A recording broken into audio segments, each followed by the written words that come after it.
this setting of the rate so you can go and fully work up the annual plan and have it in draft proposal to present. There was a question raised, I think, by Councillor Belford, and he could probably talk about it more, but is it possible, or have we got enough time to do something that, like have the spreadsheet on the wall deal, as Hastings do, and as you say, well, let's take some money out of here, or let's put some money in here, and the whole thing sort of works out what a percentage of rate increase is? It sounds incredibly complicated, but I suspect it's probably not. Yeah, I mean, that's a different. To be fair, that is a different approach. I'm not saying it's good, bad, or indifferent. I'd have to. How hard would it be to do? Well, you'd have to talk to me. That's the type of approach you would do. You would have had to do at the workshop, right? Because there's a lot of work goes into what services, perhaps that are currently delivered by this council that could be discontinued, and the impact of discontinuing those services.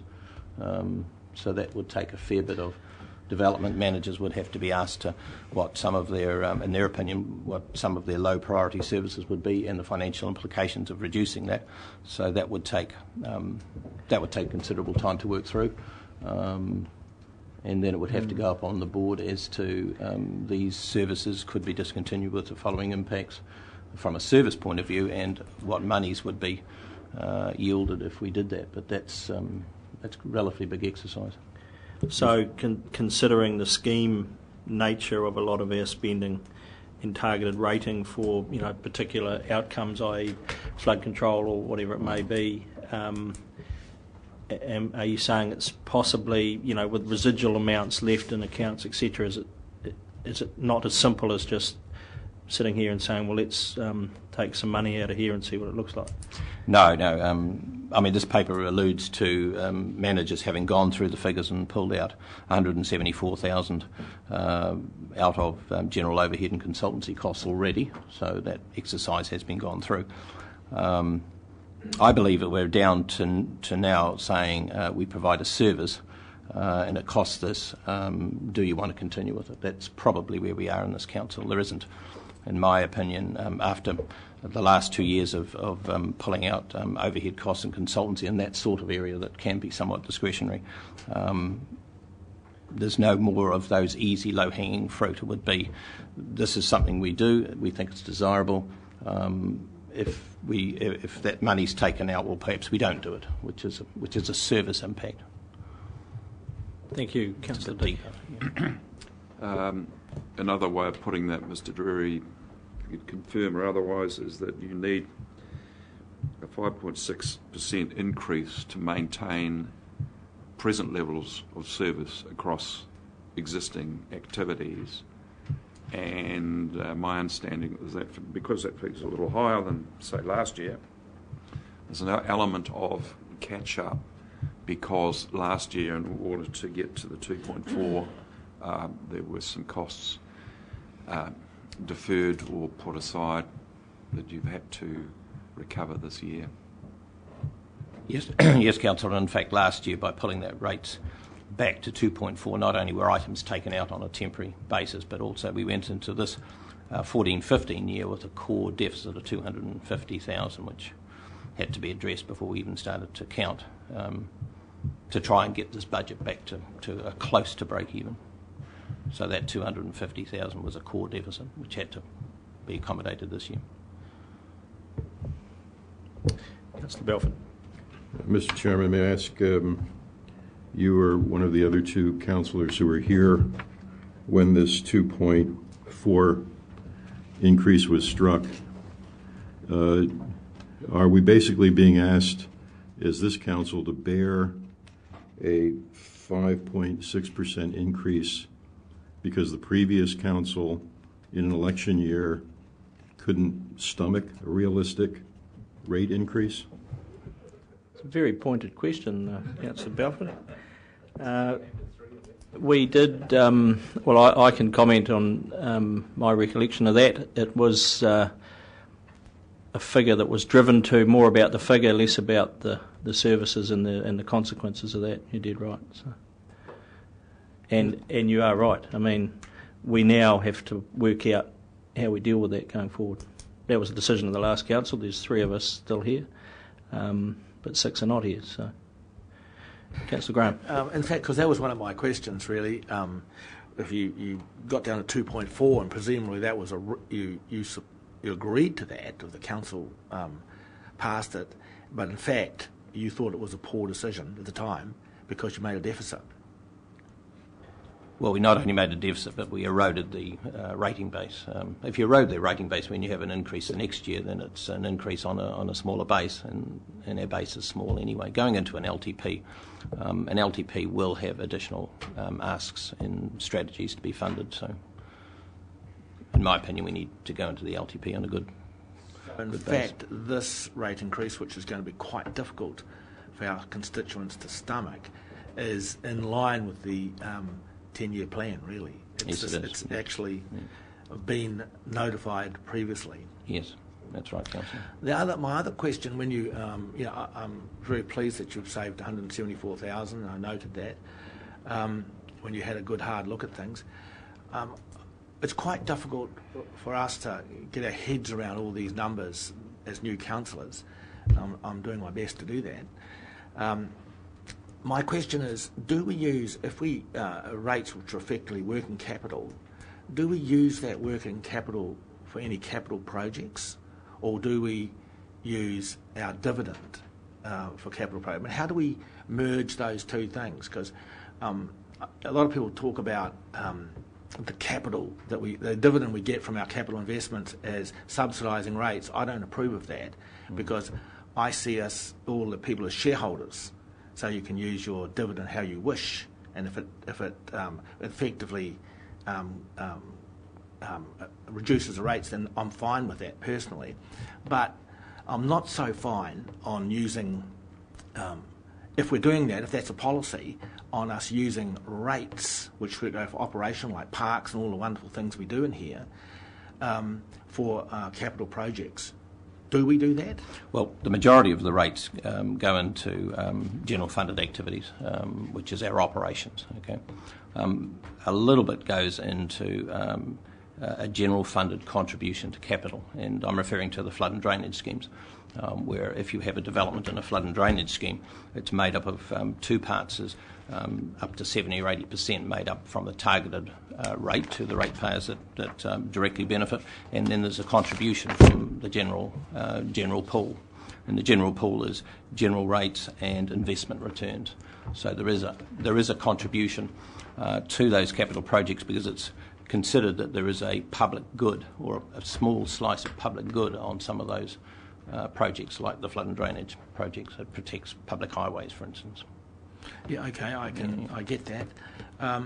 So what about the investment into the Ruataniwha scheme? So if we've spent $6 million so far, does any general rate go into that?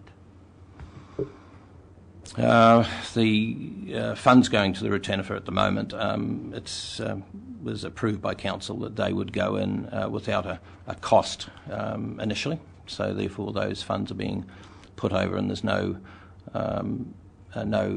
return coming from that for the current financial year. For the 14-15 year, which is this one, it's proposed that there be a lift in dividend income to offset that, and that's to flow through from HBRC. And that's I've got another question here, because in August we put 800 grand into the Ruataniwha scheme. That is actually the same total as we're raising from the general rates. So, that's my point really. I mean, are we using general rate into large capital projects when we've got all the capital? We've got 30 odd million sitting in the bank when we could. Are we doing that? Or what are we doing there? No, what we've done, council, we've sold our property, our leasehold down. We've got money in the bank to invest in other capital activities. So that's a pool of investment funds, which we call the sale of land investment account, and that fund is used to fund investment activities. I'm fine with that. Yeah. It's that's the way it should be. It's not used to fund council operations. So no, we don't I'm transfer. fine with that. Okay. So is that $856,000 that comes out of capital funds, or does it come out of general rate? The amount for the return if it comes out of capital funds. Thank you. questions, if I may, Mr. Chairman. The first is the agreement on the rate is an indicative rate only, that this can be altered through the annual plan process. Is that That's correct? correct. And hopefully downwards.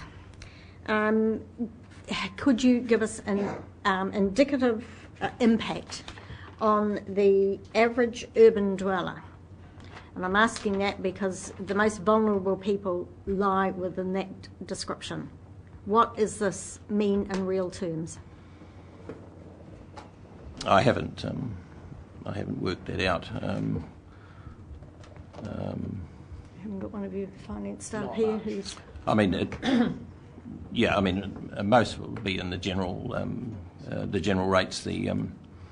The uniform charge is to go up by 183. There's 70,000 ratepayers, so that's if you could $3. give it in That's dollar $3. terms, it would be far more helpful to us to get a picture of the impact. Could I give you, just off the top of my head, how it would affect me Yep. as an urban dweller? Yep, It and would you're not be- one of the most vulnerable. No, I'm not. I know that, but just as a... Yeah. It'd be about, without a calculator, about $11 a year. Thank you. And my third question, Mr. Chairman, is can we consider deferring the point at which we reach a balanced budget in order to spread the catch-up over more than 1 year? Well, Mr. Chairman, if the catch-up is over more than 1 year, then you're deferring that decision into an LTP year, and I really do believe an LTP year will bring its own challenges. They always do. That's the opportunity to Mr. relook. Chairman, maybe this is something as we work through this process that we can keep in mind as where we go with it. So perhaps, when we're looking at an analysis of this, could you consider that balance rather than be guided just by the fact that we think there'll be increases with an LTP? Yeah, that's assent, I think. Yeah. Councillor Bevan. Yeah, thanks, Chair. Just as a matter of general principle, I'm not comfortable with rate increases greater than the CPI. And you have indicated from the discussion today that last year's rate increase at 2.4 was too low, but I would have thought that was still around the rate of the CPI, which I think is probably the maximum target that we should aim at. That was the if that was the moot at the time, that we should not exceed that. Right. Okay. But it had no bearing on what we do and right. what the LTP said. Yeah, but maybe as a consequence of that, we're now looking at a rate increase that's nearly 6%, which is well above the CPI. So, what can we do about this? I'm attracted to the idea that the chair's floated that we actually task you with going back and talking to your sector leaders and so forth, and looking at some lower priority services that we might be able to cut. And I understand what you're saying about the need to maybe look at actually cutting some of the things that we do in order to reduce the rate level.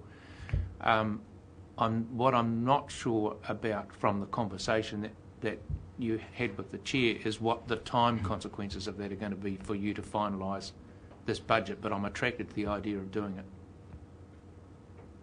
Well, the timing consequences, Councillor, I believe the draft would be to get the draft budget to you for adoption in that meeting of the 26th of March would be compromised, in which case the whole consultation deadlines would also... Could I answer? Perhaps, I think Councillor Scott alluded to the fact, though, that, whatever we come up with today, we have a figure, we agree on it next month, then it goes out to the public and they tell us in all manner of ways whether that's acceptable or not, whether we need to readjust the belt somewhere or whatever needs to happen. So, I mean, we're very early in the process, and it's, in some ways it's quite good to go out perhaps with a slightly higher target to generate a bit more interest in the community, to say, hey, that's acceptable or otherwise. I've got no issue with that because the big decision happens in June.